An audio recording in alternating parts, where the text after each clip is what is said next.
पुरानी चूड़ियों को फेंक देती हूँ तो ये ना बर्तन रखने के लिए बहुत ही बढ़िया काम आने वाला है। अपने किचन के ढेर सारे बर्तन को आप चूड़ी के अंदर रख सकती हैं। चलिए बताते हैं कैसे। और भी ऐसे टिप्स एंड ट्रिक्स हैं जो आपको बहुत ज़्यादा पसंद आएगा, आपके काम आने वाला है, समय और पैसे की बचत वो होगी, साथ ही साथ आप ना अपना काम भी आसान कर लेंगी। तो चलिए दोस्तों, बिल्कुल भी देर नहीं करते हैं, वीडियो को शुरू करते हैं।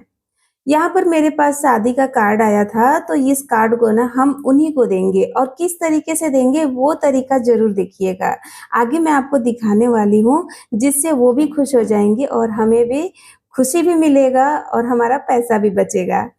तो कैसे, चलिए बताती हूँ। तो आपको कार्ड को लेना है, जो अंदर के साइड लिखा वाला साइड रहता है ना, उसे हमें निकाल कर हटा देना है। उसके बाद ना इसे कट कर लेना है, यानी 2 भागों में विभाजित कर लेना है। तो यहाँ पर मैं इसे इस तरीके से कट कर लेती हूँ।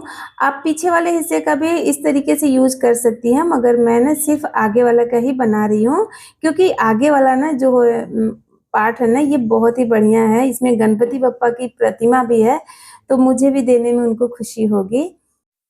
तो यहाँ पर मैंने कट किया, उसके बाद ना यहाँ पर हम निशान लगाएँगे। 3 सेंटीमीटर पर निशान हमने लगाया ऊपर से, फिर उसके नीचे 8 सेंटीमीटर, फिर उसके नीचे 6 सेंटीमीटर पर लगाना है। ध्यान रखिएगा 3, 8 और 6, ठीक है?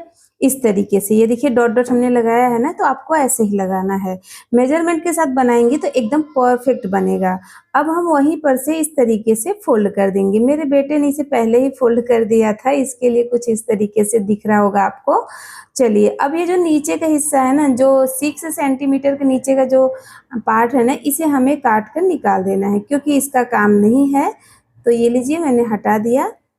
अब हम क्या करेंगे, ये जो बीच में डॉट हमने लगाया है ना, 3 और 8 और 6 के बीच में, तो इसे हमें जहाँ-जहाँ डॉट हमने लगाया है वहाँ-वहाँ पर छोटा-छोटा सा कट करना है। ये देखिए ऐसे।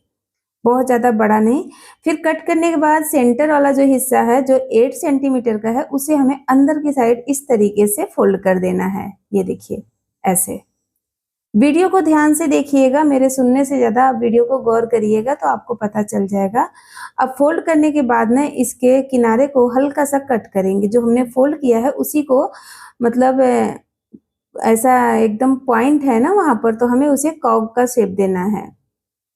इस तरीके से ये देखिए।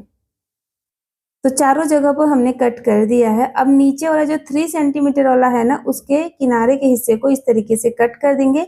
जितना हमने फ़ोल्ड किया है बीच में, उसके बराबर ही करेंगे। इसी तरीके से ऊपर वाले हिस्से को भी कट करेंगे और किनारे के हिस्से को भी कट करेंगे जो एक्स्ट्रा है। अब कट करने के बाद हमें इसे जोड़ना है। कैसे, चलिए बताती हूँ। तो देखिए, जो हमने नीचे वाला हिस्सा है, जो 6 सेंटीमीटर रखा था ना, वो वाला हिस्सा अंदर की साइड दबा देंगे, मतलब ऊपर की साइड फ़ोल्ड कर देंगे। फिर दोनों किनारे पर ग्लू लगाएँगे और इस तरीके से फ़ोल्ड करेंगे अंदर की साइड।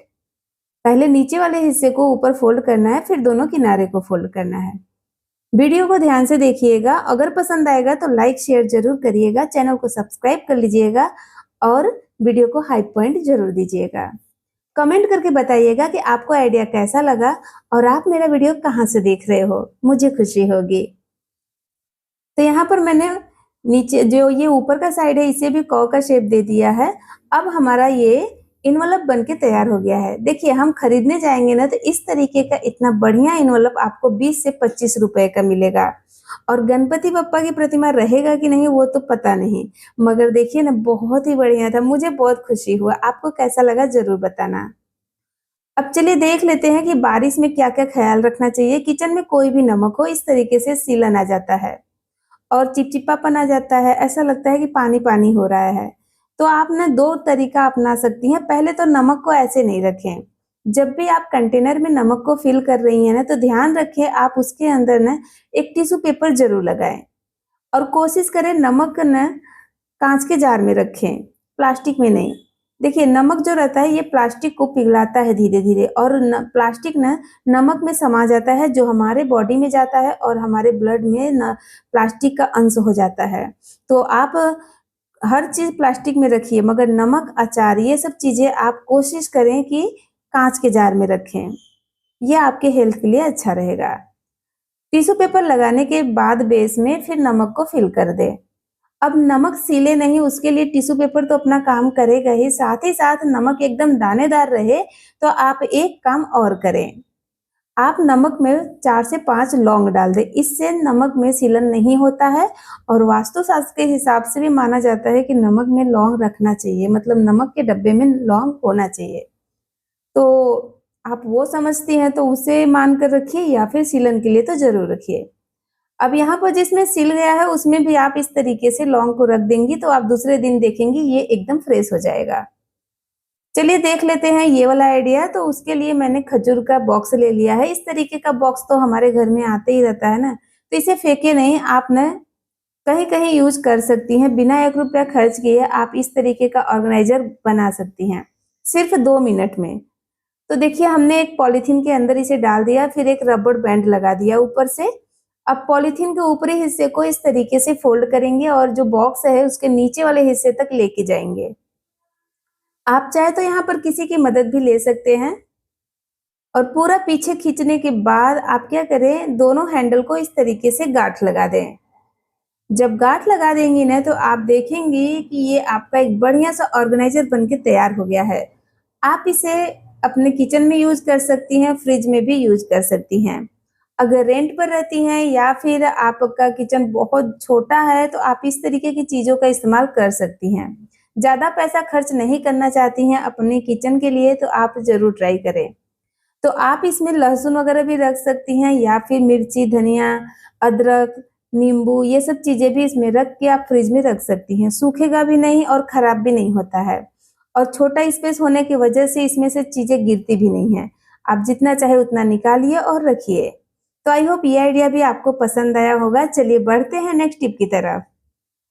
तो फ्रेंड बारिश में ना एक और प्रॉब्लम आता है।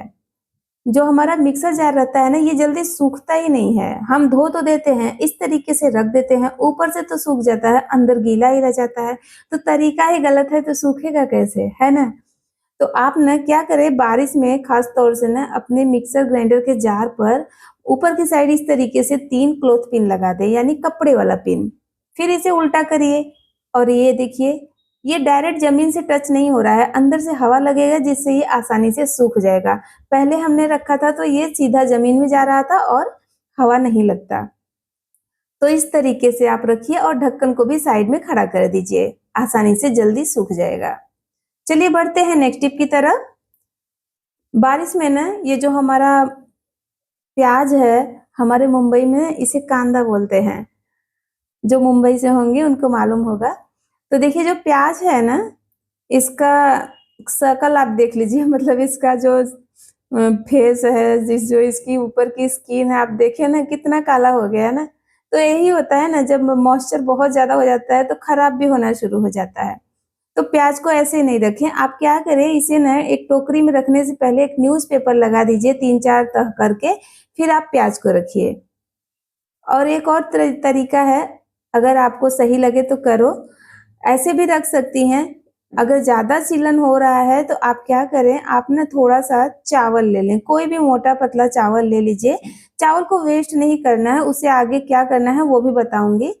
तो देखिए चावल लीजिए और एक मुट्ठी चावल लेके इस तरीके से आप प्याज में डाल दीजिए। चावल ना मॉइस्चर को सोक कर लेता है, तो आपके प्याज को खराब होने से बचाएगा। चावल डालने के बाद रख दीजिए, जब प्याज खत्म हो जाएगा तो इस चावल को आप चिड़ियों को डाल दीजिएगा, खा लेंगी, फेंकना नहीं है आपको।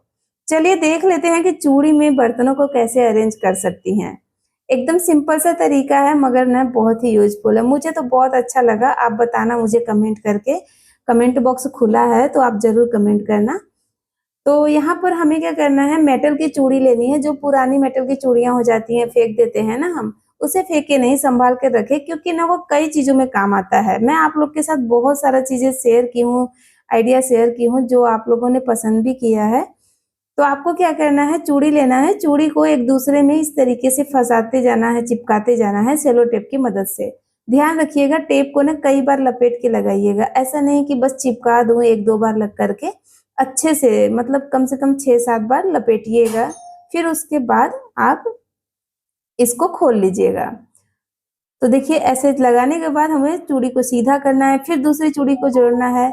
ऐसे ही आप इसमें जोड़ते जाइएगा। जितना ज़रूरत है उतना जोड़ सकती हैं और इसे लगाने का तरीका भी आप अपने हिसाब से कर सकती हैं, जो मैं आपको आगे भी बताऊँगी। तो देखिए मैंने यहाँ पर ना 4 चूड़ी को जोड़ लिया है। अब आप चाहे तो इसके ऊपर भी और सारी चूड़ी को जोड़ सकती हैं। तो फिलहाल मैं 4 से ही बना के आपको दिखा रही हूँ। देखिए किचन छोटा है, चीज़ें नहीं रखने को होता है तो आप इस तरीके से भी रख सकती हैं।